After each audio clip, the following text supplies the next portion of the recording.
बिस्मिल्लाहिर्रहमानिर्रहीम। नाज़रीन इकराम, ये दौर है सल्तनत उस्मानिया के सुल्तान बायज़ीद सानी के छोटे लड़के सलीम अव्वल का। जिस वक़्त सलीम अव्वल ने बायज़ीद को तख्त से उतार कर ज़माम सल्तनत अपने हाथ में ली, वो 47 साल की पुख्ता उम्र को पहुँच चुका था और इसकी फ़ौजी और इंतज़ामी काबिलियत पूरी तरह मुस्तहकम हो चुकी थी।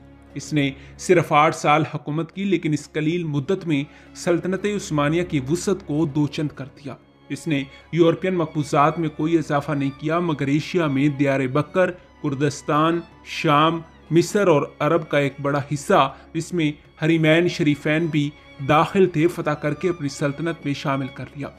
नाज़रीन इकराम, इसकी फतूहात की वुसअत, आला फौजी काबिलियत और इंतज़ाम सल्तनत की गैर मामूली एहलियत ने इसको सलातीन आल उस्मान के सफ़े अव्वल में एक मुमताज़ जगह दी है।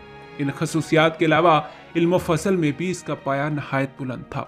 वो रात को बहुत कम सोता और ज़्यादातर वक़्त किताबों के मुताले में सर्फ करता। इसको तारीख़ और फ़ारसी शायरी से ख़ास दिलचस्पी थी। फ़ारसी ज़ुबान में इसने कुछ नज़में खुद भी लिखीं। मोहम्मद फ़ातेह की तरह वो भी सीसर और सिकंदर के कारनामे नहायत शौक़ से पढ़ा करता था। नाज़रीन इकराम, इसको हरम की ज़िंदगी से बहुत कम दिलचस्पी थी। दिन में सल्तनत के कामों से जो वक़्त बचता, इसका बेशतर हिस्सा वो उलमा की सोहबत में गुजारता। वह अहले इल्म को बड़े बड़े ओहदों पर मामूर करता। मसलन जब कुर्दिस्तान का सूबा फतह हुआ तो इसने मुअर्रख अदरीस को वहाँ का वाली मुकर्रर किया। लेकिन इल्म का शौक़ और उलमा की हम नशीनी इसके मजाज में नरमी पैदा ना कर सकी। इसकी तबीयत हद दर्जे इश्ताल पसीर थी। वो किसी अमर में खफीफ सी मुखालफत भी बर्दाश्त नहीं कर सकता था, और जो लोग इसकी राय से ज़रा भी इख्तलाफ करने की जुर्रत करते, इनको फ़ौरन कत्ल करवा देता। इसके मुख्तसर अहद हुकूमत में 7 वज़ीर आज़म इसके हुक्म से कत्ल हुए। इसके अलावा मुतअद्दिद फौजी और मुल्की अहदेदारों को भी इसकी नाखुशी की पदाश में अपनी जानों से हाथ धोना पड़ा।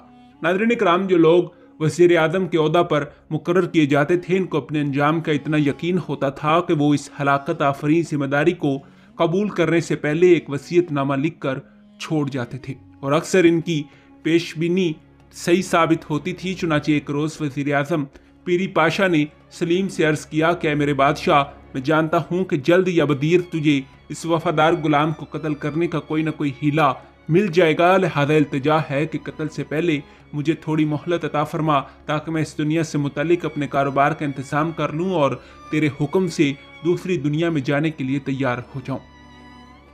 नाज़रीन इकराम, सलीम इस दरख्वास्त पर हंस पड़ा और कहने लगा कि मैं कुछ दिनों से तेरे कत्ल की निस्बत गौर कर रहा हूँ, लेकिन फ़िलहाल तेरा कोई जानशीन मुझे नज़र नहीं आता, वरना तेरी ये दरख्वास्त मैं बखुशी मंसूर कर लेता। लेकिन सलीम की ये सख्ती, जो अमूमन जुल्म से ताबीर की जाती है, एक ख़ास असूल के मतहत थी। वो जो कुछ करता था सल्तनत के लिए करता था। वो देख चुका था कि इसके बाप के हल्मोलनियत ने हुकूमत के तमाम शोबों में बदनस्मी पैदा करती थी। फौज में खुदसरी आ गई थी। वुज़रा अपने वराइज को भूले हुए थे। कासियों के फैसलों में जानबदारी की झलक नुमाया थी। इस हालत को सुधारने के लिए सख्ती नागुज़ेर थी, और बाज़-औक़ात सज़ा की शिद्दत जुर्म की शिद्दत से बढ़ जाती थी। तो हम इस सख्त गिरी का आम असर नहायत मुफीद साबित हुआ, और वह तमाम खराबियाँ दूर हो गईं जो हुकूमत की बुनियाद को मुज़लज़ल करने के लिए काफ़ी थीं।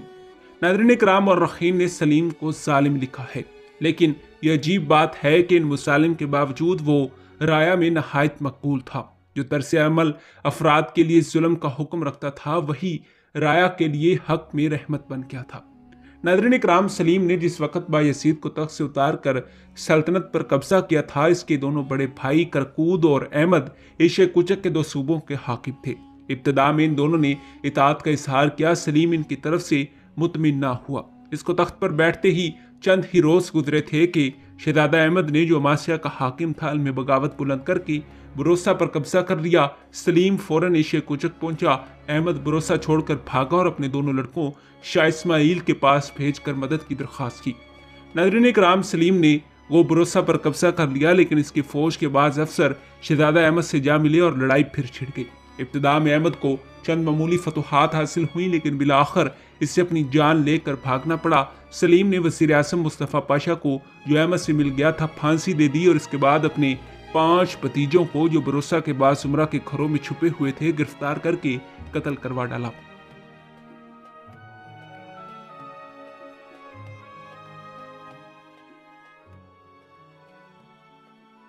नाज़रीन कराम, ये शहज़ादे इसके मरहूम भाइयों शहनशाह शाह आलम और महमूद जो बायज़ीद की हयात ही में वफ़ात पा चुके थे की औलाद थे।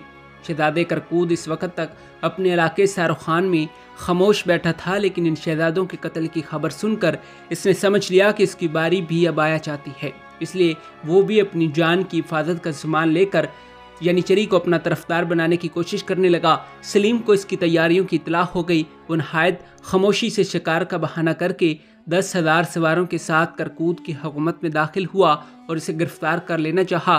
करकूद भागा लेकिन जल्द पकड़ा गया। नाज़रीन कराम, सलीम ने सन्नान नामी एक अफसर को इसके पास ये पैगाम देकर भेजा कि मरने के लिए फ़ौरन तैयार हो जाओ। रात का वक़्त था और करकूद सो रहा था। सन्नान ने इसको बद्दार करके सलीम का हुक्म दिया। करकूद ने सिर्फ 1 घंटे की मोहलत मांगी। इस फुर्सत में इसने अपनी बेकसी की मौत पर एक मंजूम ख़त सलीम के नाम लिखा। इसमें इसकी बेदर्दी की शिकायत थी। इसके बाद इसने अपनी गर्दन जल्लाद के हवाले कर दी। सलीम ये ख़त पढ़कर, जो हकीकतन एक नहायत दर्दनाक मरसिया था, बहुत रोया। इसे इस कदर सदमा हुआ कि 3 रोज़ तक खुद भी मातम करता रहा और तमाम सल्तनत में भी मातम का हुक्म दिया। जिन तुर्कमानों ने करकूद के छुपने की जगह का पता बताया था और अब इनाम के लिए हाजिर हुए थे, सलीम ने इन सबको कत्ल करा दिया। इस दरमियान में अहमद ने भी एक फ़ौज इकट्ठा करके सलीम का मुकाबला किया और किसी हद तक कामयाब भी हुआ। लेकिन 17 सफ़र 919 हिजरी व मुताबिक 14 अप्रैल 1573 ईस्वी की जंग में इसे शिकस्त हुई और वो कैद कर लिया गया। नाज़रीन कराम, इसे भी गला घोंट कर कत्ल कर दिया गया।